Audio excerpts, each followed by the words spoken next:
Hi, it's me again with Corel Draw Tips and Tricks, and this is another video about MacroMonster.com and eCuts and their contour tool.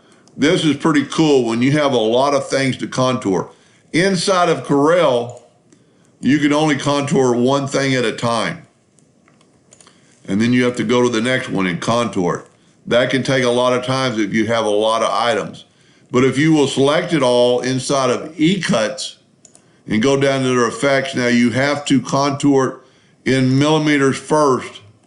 There's a little bit of a bug, but then you can X out of that and Control Z and get it back.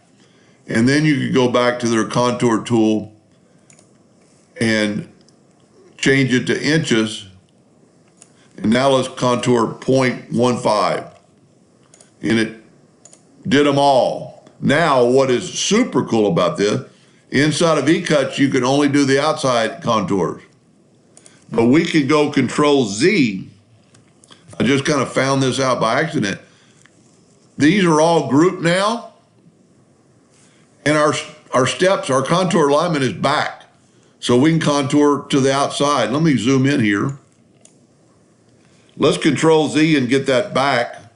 But now I can contour to the inside, because eCut has done something to it that made it a contour and allows Corel to do it.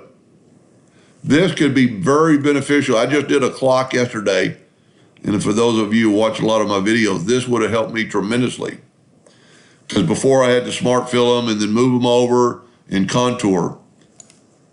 So eCuts, 60 bucks. I've showed off it off a lot. I don't make any money off that.